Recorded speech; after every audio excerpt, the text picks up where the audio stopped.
नमस्कार प्यारे मित्रों, मैं अश्वनी स्वागत करता हूं आप सभी का आपके इस छोटी सी फैमिली टेक्निकल स्टडी ज्ञान के इस ऑफिशियल यूट्यूब चैनल पे। आप सभी को सुप्रभात। आप सभी का दिन बहुत ही अच्छा हो और आपका जो टारगेट है वो आपको अचीव हो। तो प्यारे मित्रों, आज के इस प्यारे सेशन में हम यहाँ पे लेकर आए हैं बहुत ही इंपॉर्टेंट सेशन, जो कि होने वाला प्रैक्टिस सेट का 56 प्रैक्टिस सेट होने वाला है भाई, जो कि लाभप्रद होगा यूपीपीसीएल, यूपीआर विनर, टीजी2 जैसे एग्जामिनेशन के लिए, साथ ही साथ NCL, DMRC, metro, NTPC, maintainer जैसे जो भी एग्जामिनेशन आपके टेक्निकल हैं, सभी जगह यह क्या होगा, यूजफुल होगा। तो भाई सुबह के 10 बज रहे हैं और आज के इस सेशन में मैं सभी का तहे दिल से स्वागत करता हूं। आइए पहले क्वेश्चन की तरफ हम चलेंगे बिना किसी देरी के। तो पहला क्वेश्चन आपके स्क्रीन पे आ चुका है, सभी लोग ध्यान से पढ़ेंगे। कह रहा है in a concealed wiring system saddle is established at approximately what distance from the switch box. कह रहा है कि कंसेल वायरिंग तंत्र में सैडल स्विच को बॉक्स से लगभग कितनी दूर पर लगाया जाता है। ठीक है, तो चार ऑप्शन आपके स्क्रीन पे है, फटाफट सभी के यहाँ पे राइट आंसर आना चाहिए। और यदि पहली बार आ रहे हो आप चैनल पे अभी, तो आपको बिल्कुल प्लेलिस्ट में जाके जरूर वॉच करना चाहिए। बहुत सारे वीडियो आ चुके हैं, कहीं ना कहीं आपको सभी वीडियो आपके लिए इंपॉर्टेंट साबित होंगे। तो चलिए सभी प्यारे मित्र यहाँ पे जितने भी लोग जुड़े हुए हैं, सभी लोग इसका आंसर देंगे। भाई देखिए, होता क्या है कि कंसील्ड वायरिंग जो होती है वो घरेलू वायरिंग के लिए अधिकतम प्रयोग होने वाली होती है। एक प्रकार का सिस्टम होता है। इस वायरिंग में क्या होता है कि पीवीसी पाइप का उपयोग किया जाता है। ठीक है, जो तारों को क्या करता है कि बाहरी जो आघात है, ठीक है, बाहरी जो डिस्टॉर्शन है उससे बचाता है। और जो कंसील्ड वायरिंग के जो लाभ हैं कि इसमें आग लगने का कोई भी भय नहीं होता है, तथा विद्युत झटका या फिर शॉक लगने का भी डर नहीं होता है। तो इस माध्यम से यदि मैं बात करूं को क्या आपको यहाँ पे डेटा आपके माइंड में होना चाहिए, तो भाई क्या हो जाएगा, ए हो जाएगा। ठीक है, 30 सेंटीमीटर। ठीक है ना, ए इज द राइट आंसर हो जाएगा। नेक्स्ट क्वेश्चन है, कह रहा है कि ब्रिटानिया जोड़ों का उपयोग किया जाता है। ठीक है, चार ऑप्शन है आपके पास, जल्दी जल्दी आंसर दीजिए भाई। बहुत इंपॉर्टेंट चैप्टर से है, सभी लोग यहाँ पे आंसर देंगे भाई ताबड़तोड़ तरीके से। जितने भी यहाँ पे जुड़े हुए हैं सभी लोग आंसर देंगे। और यदि मैं बात करूंगा यहाँ पे फटाफट राइट आंसर का, तो ये भाई हो जाएगा ए। ठीक है ना, ओवरहेड लाइंस में। ठीक है, ए इज द राइट आंसर हो जाएगा भाई। ठीक है, नेक्स्ट क्वेश्चन आपके स्क्रीन पे आ रहा है, कह रहा है कि the ceiling fan should be at a minimum height of from the ground. Ceiling fan की जो जमीन से न्यूनतम ऊंचाई होती है कितनी होनी चाहिए। बिल्कुल बहुत ज्यादा यहाँ पे रटने की जरूरत नहीं है, हमेशा आपके माइंड में होना चाहिए। ठीक है, यदि मैं बात करूंगा यहाँ पे राइट आंसर का प्यारे मित्रों, तो भाई क्या हो जाएगा, B is the right answer हो जाएगा, 2.5 मीटर हो जाएगा। ठीक है, चलिए प्यारे मित्रों नेक्स्ट क्वेश्चन की तरफ चलते हैं। नेक्स्ट क्वेश्चन आपकी स्क्रीन पे है, कह रहा है कि अ fuse work on the effects of current. Fuse धारा प्रवाह पर कार्य करता है, magnetic, heating, chemical, static, electricity. ठीक है, जल्दी से यहाँ पे कमेंट करेंगे भाई। जितने भी प्यारे मित्र जुड़े हुए हैं सभी लोग यहाँ पे कमेंट करके बताएंगे। यदि मैं बात करूंगा राइट आंसर का, तो भाई क्या हो जाएगा, बी हो जाएगा, हीटिंग हो जाएगा। ठीक है ना, फ्यूज धारा क्या होता है, ऊष्मा के प्रवाह पर कार्य करता है। बिकॉज जब सर्किट में अचानक जो है करंट है सडनली क्या करती है कि इंक्रीज करती है, तब क्या होता है कि फ्यूज तार बहुत ही अधिक क्या हो जाता है, गर्म हो जाता है। और उसका जो मेल्ट पॉइंट होता है वो क्या होता है, वो गल जाता है। और परिपथ क्या हो जाता है, वो ओपन हो जाता है। ठीक है ना, तो परिपथ में लगे जो उपयंत्र हैं, एप्लियंसेस हैं, वो क्या है, सेफ हो जाते हैं। तो यहाँ पे क्या हो जाएगा, B is the right answer हो जाएगा। ठीक है प्यारे मित्रों, नेक्स्ट क्वेश्चन आपके स्क्रीन पे है कि a pole MCB is generally used in. कह रहा है कि एक ध्रुव एमसीबी का जो प्रयोग है सामान्यतः किया जाता है, किसमें किया जाता है, जल्दी से कमेंट कीजिए। चार ऑप्शन आपके स्क्रीन पे है प्यारे मित्रों, सभी लोग यहाँ पे आंसर देंगे। तो यहाँ पे भी मैं बात करूंगा इस क्वेश्चन के राइट आंसर का प्यारे मित्रों, सभी लोग यहाँ पे भाई कमेंट करेंगे। यदि मैं बात करूंगा तो भाई ये क्या हो जाएगा, स्मॉल रेजिडेंस। ठीक है, छोटो आवासों में। ठीक है, क्या हो जाएगा, 20 द राइट आंसर हो जाएगा। प्यारे मित्रों यदि वीडियो अच्छा लग रहा होगा, कंटेंट अच्छा लग रहा होगा, तो प्लीज ज्यादा से ज्यादा लाइक करिएगा और साथ ही साथ अपने प्यार के रूप में वीडियो को शेयर करिएगा। और पहली बार चैनल पे आओ तो इस प्रकार का आपको बटन दिख रहा होगा सब्सक्राइब का, सब्सक्राइब करके हमारे साथ जुड़ सकते हो, जिससे आपको नोटिफिकेशन सबसे पहले पहुंचे। नेक्स्ट क्वेश्चन बहुत इंपॉर्टेंट क्वेश्चन है, कह रहा है कि द डेसिमल इक्विवेलेंट है भाई ये, ठीक है।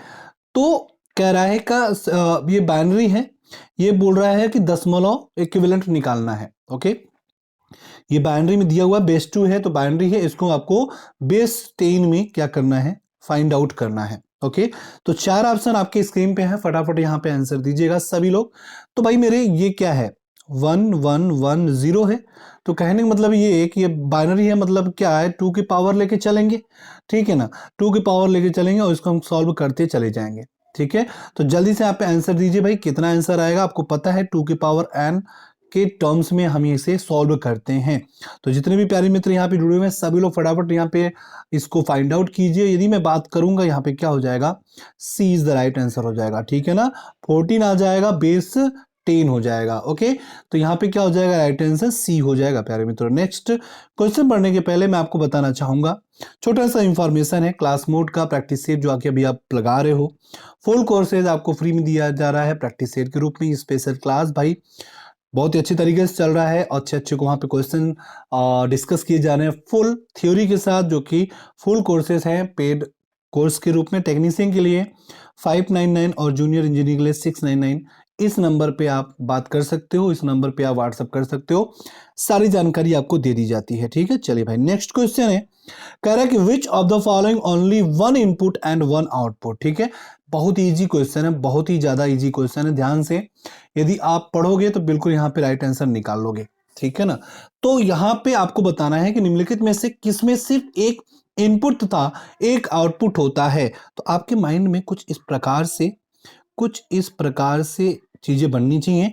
तो भाई इसका एक इनपुट होता है और एक आउटपुट होता है, मतलब y इक्वल टू ए बार के टर्म्स में आता है, ठीक है ना। या तो यह 1 आएगा तो 0 होगा, या फिर 0 होगा तो 1 होगा, मतलब हाई होगा तो लो होगा, या फिर लो होगा तो हाई होगा। तो इसका जो ये जो गुण होता है ये किस में होता है प्यारे मित्रों, तो भाई ये ए में होता है। ओके, नॉट गेट कहते हैं इसे, ठीक है। चलिए नेक्स्ट क्वेश्चन कह रहा है कि which of the following internal composition does not contain 4 layers, कह रहा है निम्नलिखित में से किसके आंतरिक संरचना में 4 परतें नहीं होती हैं। देखिए भाई ऑप्शन ये एक कह रहा है यूजेटी, बी कह रहा है डायक, सी कह रहा है ट्रैक और डी कह रहा है एससीआर, ठीक है प्यारे मित्रों। तो जल्दी से बताना है आपको कि जो 4 लेयर होते हैं किन में नहीं होते हैं। तो भाई सीधी सी बात है, यूजेटी जो होता है, यूजेटी में क्या क्या होते हैं, यूजेटी में देखिए एमीटर होता है, 2 बेस होते हैं B1 B2, ओके, 2 बेस होते हैं, एक एमीटर होता है।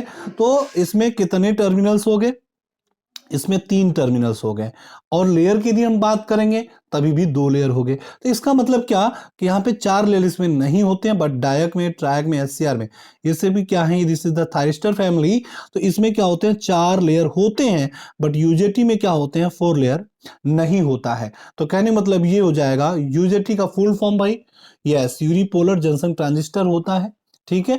तो ये क्या हो जाएगा भाई, ए इज द राइट आंसर हो जाएगा। ओके, नेक्स्ट क्वेश्चन है आपका, कह रहा है कि the maximum efficiency of the class A power amplifier is, कह रहा है वर्ग एक शक्ति प्रवर्धक की जो अधिकतम दक्षता होती है, मैक्सिमम एफिशिएंसी कितनी होती है, ठीक है ना। तो जल्दी से कमेंट करके बताएंगे। देखिए व्यवहारिक रूप में होता क्या है कि जो कैपेसिटिव कपलिंग या फिर इंडक्टिव जो कपलिंग होती है, जिसे हम कहते हैं जैसे लाउड स्पीकर के साथ, ठीक है, तो इसकी जो दक्षता होती है 25% तक कम होती है, हो जाती है, ठीक है। अर्थात इस स्थिति में क्या होता है कि वर्ग ए मतलब क्लास ए प्रवर्धक के द्वारा जो सप्लाई ली जाती है वो 75% के लगभग तक व्यर्थ चली जाती है, मतलब 25 बचता है, ठीक है। तो इसका जो उपयोग होता है वो ऑडियो एम्पलीफायर, टेलीफोनिक रिपीटर्स आदि में किया जाता है। यहाँ पे यदि बात करेंगे इस ऑप्शन के अनुसार, तो भाई क्या हो जाएगा, ए इज द राइट आंसर हो जाएगा 50%, ठीक है। चलिए नेक्स्ट क्वेश्चन है आपका स्क्रीन पे, कह रहा है कि a crystal oscillator is stable frequency oscillator due to, कह रहा है डैश के कारण, क्रिस्टल मतलब किसके कारण क्रिस्टल दोलित्र जो होता है एक स्थिर आवृत्ति दोलित्र है, ठीक है।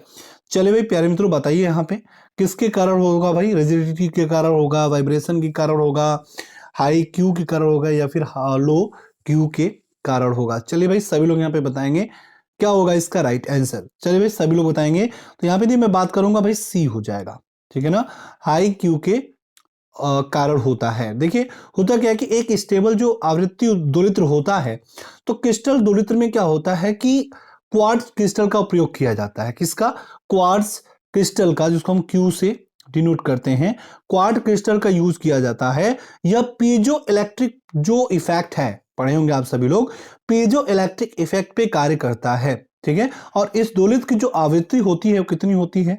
40 किलोहर्ट्ज से, ठीक है। 40 किलोहर्ट्ज से कितना होता है? लगभग 100 मेगा हर्ट्ज तक होती है, ठीक है। तो यहां पे भी मैं बात करूंगा, क्या हो जाएगा? C is the right answer हो जाएगा। ओके, नेक्स्ट क्वेश्चन है प्यारे मित्रों, कह रहा है कि in a CRO time taken by a beam to excite a definite area of phosphate can be adjusted by dash control, ठीक है। कह रहा है कि सीआरओ में फॉस्फेट के एक निश्चित क्षेत्र को उत्तेजित करने के लिए एक बीमा द्वारा लगने वाले समय का जो नियंत्रण है, किसके द्वारा, किसके हेल्प से समायोजित किया जा सकता है?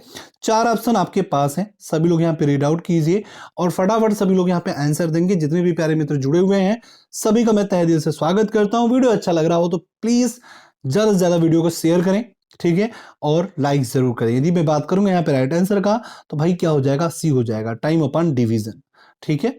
क्या हो जाएगा? Time upon division. ओके, समझ में आ रहा है? देखिए होता क्या है कि सीआरओ में फॉस्फेट के एक निश्चित क्षेत्र को, ठीक है, उत्तेजित करने के लिए होता क्या है, जो बीम होता है, ठीक है, बीम पर जो लगने वाले समय और इसका जो डिवीजन है, टाइम एंड डिवीजन, नियंत्रण से समायोजित या फिर एडजस्ट किया जाता है। तो सीआरओ क्या है भाई? एक प्रकार का इलेक्ट्रॉनिक्स उपयंत्र है जिसके द्वारा विद्युत धारा, voltage, frequency, power factor and phases आदि सभी राशियों के क्या करते हैं भाई? मापन करते हैं, ठीक है। आइए भाई नेक्स्ट क्वेश्चन है आपका, कह रहा है कि on increase in temperature the collector current, कह रहा है कि तापक्रम बढ़ने पर कलेक्टर जो धारा होती है उसका कौन सा इसमें से कंडीशन होगा? इंक्रीज करेगा, डिक्रीजेस होंगे, बिकम्स जीरो हो जाएगा, रिमेन्स अनचेंज होगा, ठीक है। तो सभी प्यारे मित्र यहाँ पे बताएंगे कि क्या होगा, ठीक है। तो भाई यदि हम बात करेंगे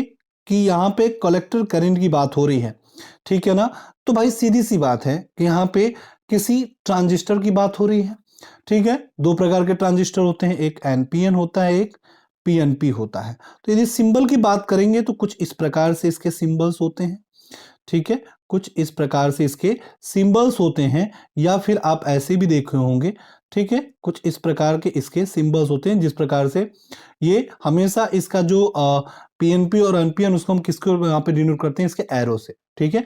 तो यहाँ पे इस क्वेश्चन के हिसाब से यदि हम बात करेंगे राइट आंसर का, तो क्या हो जाएगा? इंक्रीज करेगा भाई प्यारे मित्र, ठीक है। Collector current will be increase हो जाता है। क्यों? जब ताप, देखिए इस कंडीशन में जब टेम्परेचर को हम इंक्रीज करते हैं तो उसकी जो माइनॉरिटी कैरियर्स होते हैं, माइनॉरिटी चार्ज कैरियर्स को कहते हैं, उनकी संख्या में क्या होती है? वृद्धि हो जाती है, ठीक है। जिसके कारण जो कलेक्टर करंट जो होता है भाई मेरे, वो भी इंक्रीज हो जाता है, ठीक है। चलिए भाई प्यारे मित्रों नेक्स्ट क्वेश्चन आपकी स्क्रीन पे है, कह रहा है कि an arrow pointing outwards in a transistor symbol represents, कह रहा है ट्रांजिस्टर चिन्ह में बाहर की ओर इशारा करने से करने वाला जो तीर होता है वो क्या कहलाता है? ठीक है, तो यहां पे जल्दी से बताइए कि क्या होगा इनमें से राइट आंसर प्यारे मित्रों। क्वेश्चन नंबर 13 आपके पास है, ठीक है। तो यहां पे बात हो रही है ट्रांजिस्टर फ्रेम बाहर की ओर, देखिए बाहर की ओर निकला हुआ है, मतलब कुछ इस प्रकार से होगा। अभी हमने सिंबल आपको बतलाया, ठीक है, कुछ इस प्रकार के बाहर की तरफ जा रहा है। तो ये कहां पे है? तो भाई देखिए ये कहां पे, ये इसका बेस होता है, ये कलेक्टर होता है, ये एमीटर होता है। तो ये कहां पे जाएगा? एमीटर हो जाएगा। Okay, A is the right answer हो जाएगा, एमीटर। तो भाई एमीटर करंट इक्वल टू क्या होता है? कभी कभी पूछ देता है, तो याद रखिएगा आई ई इक्वल टू होता है आई बी प्लस का आई सी, ठीक है, इसी भी याद रखिएगा, कभी कभी देखिए पूछ देता है। और जो इस प्रकार के होते हैं, ठीक है, किस प्रकार के भाई? आपने ये आप अभी हमने यहाँ पे डिस्कस किया कि ये जो बाहर की तरफ निकले होते हैं एमीटर होते हैं, ठीक है, एमीटर, कलेक्टर, बेस। तो भाई यहाँ पे यदि मैं पूछ दूं ये एनपीएन है कि पीएनपी है, ठीक है, तो जितने भी यहाँ पे देख रहे हैं जल्दी से हमें कमेंट करें कि एनपीएन है कि पीएनपी है। तो बिल्कुल याद रखिएगा, यदि बाहर की तरफ एरो है तो हमारा क्या होता है, एनपीएन होता है। ठीक है, क्या होता है, एनपीएन ट्रांजिस्टर होता है। ठीक है, आइए नेक्स्ट क्वेश्चन आपके स्क्रीन पे है। Correct the electrical circuit used in a rectifier circuit in order to achieve a constant DC supply is called as। कह रहा है एक समान सप्लाई प्राप्त करने के लिए रेक्टिफायर परिपथ में प्रयुक्त जो परिपथ है वो कहलाता है, क्या कहलाता है? Oscillator, filter, amplifiers, logic gates. जल्दी से कमेंट करके बताएंगे सभी प्यारे मित्र जितने भी यहाँ पे जुड़े हुए हैं। बिल्कुल इजी है भाई, फिल्टर कहलाता है। ठीक है, क्या कहलाता है? B is the right answer हो जाएगा, फिल्टर कहलाता है प्यारे मित्रों। ठीक है, आइए नेक्स्ट क्वेश्चन है। कह रहा है कि number of diodes in a half rectifier. भाई बहुत इजी है, यहाँ पे देखिए ज्यादा डिस्कस करने वाली चीजें नहीं है। ठीक है, यहाँ पे मैं बात करूंगा डायरेक्ट राइट आंसर का, तो भाई देखिए एक होता है हाफ रेक्टिफायर में। क्या होता है कि देखिए इस प्रकार से ट्रांसफार्मर जुड़े होते हैं, प्राइमरी सेकेंडरी। सेकेंडरी के साथ एक डायोड लगा होता है, इसके साथ यहाँ पे लोड लगा होता है। ये होता है आपका हाफ वेव रेक्टिफायर। ओके, तो यहाँ पे कितने हैं? एक डायोड लगे होते हैं, तो भाई क्या हो जाए, B is the right answer हो गया। ओके, चलिए नेक्स्ट क्वेश्चन है। कह रहा है कि the line voltage of RCC towards is usually, कह रहा है टावर्स इज यूजली, कह रहा है आरसीसी टावरों की लाइन बोलता समानता होती है। इनमें से चार ऑप्शन हैं आपके पास, जल्दी से कमेंट करके बताएं इनमें से क्या राइट आंसर होगा। यदि आपके माइंड में डिटेल्स क्लियर है तो आप आसानी से कर ले जाओगे।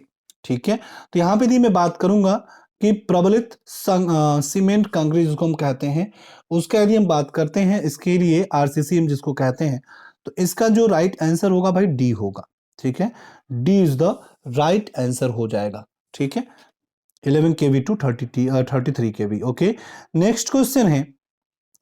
कह रहा है कि protected the penstock from getting damage. कह रहा है कि पेन स्टॉक को क्षतिग्रस्त होने से बचाता है। कौन बचाता है भाई? इसमें देखिए चार ऑप्शन आपके पास हैं, जल्दी से कमेंट करके बताएं इनमें कैसे क्या राइट आंसर होगा प्यारे मित्रों आप सभी का। ठीक है, तो यहां पे भी मैं बात करूंगा राइट आंसर का, तो भाई क्या हो जाएगा, सी हो जाएगा। ठीक है, surge tank is the right answer हो जाएगा। आइए नेक्स्ट क्वेश्चन है। कह रहा है कि when steam is released to the turbines produce. कह रहा है कि जब टर्बाइनों पर वाष्प छोड़ी जाती है तब टर्बाइन डैश पैदा करते हैं, क्या chemical energy, mechanical energy, electrical energy या फिर इलेक्ट्रोकेमिकल एनर्जी। भाई यहाँ पे बिल्कुल बेसिक सा क्वेश्चन है, समझने वाली बात है। यहाँ पे क्या हो जाएगा, ये भाई मैकेनिकल एनर्जी प्रोड्यूस करता है। ठीक है, जब टरबाइन पे हम क्या करते हैं, वाष्प छोड़ते हैं, तब टरबाइन क्या करता है, मैकेनिकल एनर्जी उत्पन्न करता है। तो भाप टरबाइन कितने प्रकार के होते हैं, कभी कभी आ जाता है, याद रखिएगा, जिसको हम कहते हैं स्टीम टरबाइन। ठीक है, वो कितने प्रकार के होते हैं? बेसिकली देखिए दो प्रकार के होते हैं। ठीक है, कौन कौन से होते हैं? एक होता है इम्पल्स। ठीक है, क्या होता है भाई, एक होता है इम्पल्स टरबाइन एंड नेक्स्ट होता है आपका भाई रिएक्शन स्टीम टरबाइन। ठीक है, रिएक्शन स्टीम टरबाइन होता है, दो प्रकार के टरबाइन होते हैं स्टीम टरबाइन, कभी कभी देखिए पूछ देता है। नेक्स्ट क्वेश्चन है, कह रहा है which of the following is not a solid fuel. ठीक है ना, निम्नलिखित में से कौन ठोस ईंधन नहीं है? चलिए भाई प्यारे मित्रों जल्दी से आंसर बताइए। यहाँ पे चार ऑप्शन आपके पास है भाई, सीधी सी बात है, क्या हो जाएगा, सी हो जाएगा। ओके, कोल तार, this is not a solid fuel. Okay भाई, समझ में आ रहा है? चलिए नेक्स्ट क्वेश्चन है।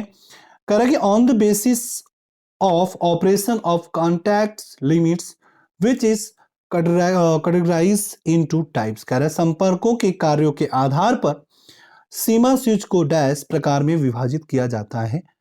ठीक है, 2 3 4 5, जल्दी से कमेंट करके बताइए। यदि मैं बात करूंगा राइट आंसर का तो भाई मेरे बी हो जाता है।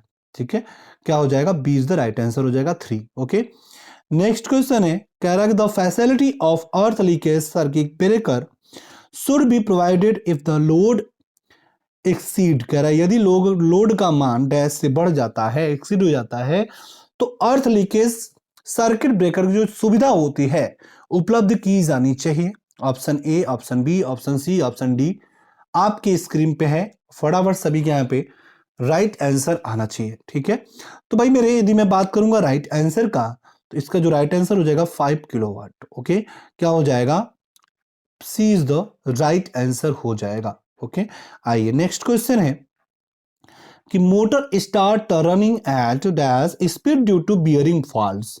बियरिंग खराब होने की जगह से मोटर डैश गति से चलने लगती है, क्या धीमी गति से, उच्च गति से, बहुत ही अधिक उच्च गति से, सामान्य स्थिति में आ जाती है। चलिए भाई कमेंट कीजिए, बेसिक क्वेश्चन है, कॉन्सेप्चुअल क्वेश्चन है, समझ में तो आनी चाहिए आप सभी को, सभी के यहाँ पे राइट आंसर देखिए होना चाहिए, ठीक है। चलिए भाई क्या हो जाएगा, ए इज द राइट आंसर हो जाएगा। भाई बियरिंग खराब होने की वजह से क्या होता है, मोटर क्या होती है, गति उसकी स्पीड जो है वो कम हो जाती है, धीमे चलने लगती है।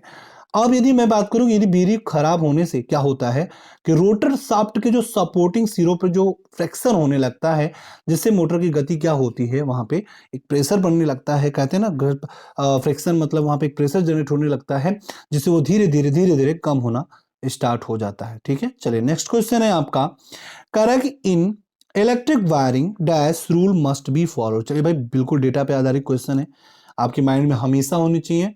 यहां से भारतीय विद्युत नियम से बहुत सारे क्वेश्चन आपको देखने को मिलते हैं, अलग अलग तरीकों से, सभी एक्ट्स आपके माइंड में देखिए होने चाहिए प्यारे मित्रों, ठीक है। तो यहां पे यदि मैं बात करूंगा दिए हुए ऑप्शन में से कौन सा सही होगा, तो भाई देखिए इंडियन इलेक्ट्रिसिटी एक्ट 1956, ठीक है, ये जो है बिल्कुल राइट आंसर हो जाएगा, option C is the right answer हो जाएगा।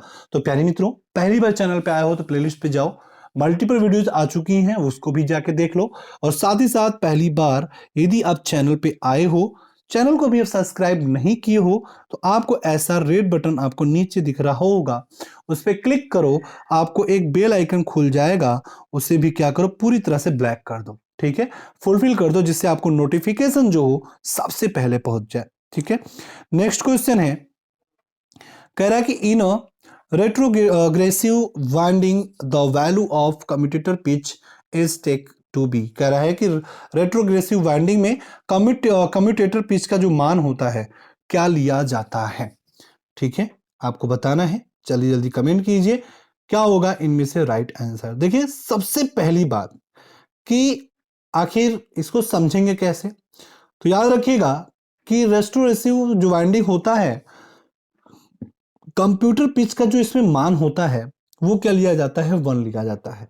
और प्रोसेसिव वाइंडिंग एक और वाइंडिंग होती है जिसको हम कहते हैं प्रोसेसिव वाइंडिंग, उसके लिए जो कम्यूटेटर पिच होती है वो +1 लिया जाता है। मतलब कि यहाँ पे रेट्रोग्रेसिव यदि पॉइंट की हम बात करेंगे तो भाई यहाँ पे बात करेंगे इसके लिए -1 लेंगे, और नेक्स्ट जो आता है प्रोग्रेसिव के लिए हम क्या करेंगे, +1 लेते हैं। मतलब इस प्रकार का रिलेशन लेके चलते हैं। देखिए होता क्या है कि यहां पे यदि मैं बात करूंगा राइट आंसर का, तो क्या हो जाएगा भाई, यहां पे सी इज द राइट आंसर हो जाएगा, ठीक है। चलिए नेक्स्ट क्वेश्चन की तरफ चल रहे हैं। नेक्स्ट क्वेश्चन आपकी स्क्रीन पे है, कह रहे there are number of ends plates in the stator. Stator में सिरा प्लेटों की जो संख्या होती है कितनी होती है प्यारे मित्रों, बिल्कुल डेटा पे आधारित क्वेश्चन है, इंपॉर्टेंट क्वेश्चन है। यदि मैं बात करूं यहां पे इसके राइट आंसर का, तो भाई 2 होती है, 2 पोलों की संख्या होती है, ठीक है, क्या होती है, B is the right answer हो जाएगा। नेक्स्ट क्वेश्चन है, कह रहा है in armature winding is connected is. कह रहा है कि आर्मेचर वाइंडिंग में डैश जुड़ी हुई होती है, कैसे, पैरेलल में, सीरीज में, आइदर सीरीज या फिर पैरेलल या फिर कैन नॉट बी डिटरमाइन, ठीक है। तो जल्दी से यहाँ पे बताएं क्या होगा 26 के राइट आंसर को। तो हम यदि मैं बात करूंगा राइट आंसर का, तो भाई क्या हो जाएगा, आइदर सीरीज या फिर पैरेलल, ठीक है। चलिए भाई प्यारे मित्रों नेक्स्ट क्वेश्चन आपके स्क्रीन पे है, क्वेश्चन नंबर 27। कह रहा है in a DC generator due to the excise tension in brushes. कह रहा है डीसी जनरेटर डीसी मोटर में ओके ओके ओके, देखिए यहाँ पे इंग्लिश वाला दिया है और यहाँ पे हिंदी वाला, दोनों चीजें हैं। यहाँ पे देखिए मोटर लिख गया है, ठीक है। तो यहाँ पे आपको किसको फॉलो करना है, मोटर वालों को फॉलो करना है, ठीक है। जनरेटर को नहीं फॉलो करना, याद रखिएगा यहाँ पे मोटर रहेगा, ओके। तो हिंदी वालों को फॉलो करिएगा। कह रहा है कि डीसी मोटर में ब्रोशों में अत्यधिक जो तनाव होने के कारण क्या होते हैं, इनमें से आपको बताना है इसमें से क्या कंडीशन होगा, ठीक है। चलिए भाई सभी लोग यहाँ पे आंसर देंगे, तो भाई बिल्कुल जिन्होंने भी डी आंसर दे रहे हैं, computer gets heated up and layer warms out, मतलब कंप्यूटर गर्म हो जाता है और परतें क्या होती हैं, घिस जाती हैं। ठीक है, तो D is the right answer हो जाएगा। आइए नेक्स्ट क्वेश्चन आपके स्क्रीन पे है, ध्यान से ऑप्शन को देखेंगे और ध्यान से इस फिगर पे ध्यान दीजिएगा। कह रहा है कि the part A and B of a DC generator in the following figures depicts respectively commutator and stator and interpoles. Next है आपका interpoles and main pole. Next है मेन पोल एंड कम्यूटेटर। ठीक है, कह रहा है कि चित्र में ए और बी डीसी जनरेटर के किस भाग को प्रदर्शित करते हैं। ठीक है, अब यहाँ पे देखिए, यहाँ पे दिया हुआ है इस फिगर में। ठीक है, ये दिया हुआ है ए पोर्शन और ये दिया हुआ है ब्लैक वाला बी पोर्शन। अब आपको बताना है कि इनमें से क्या राइट आंसर होगा।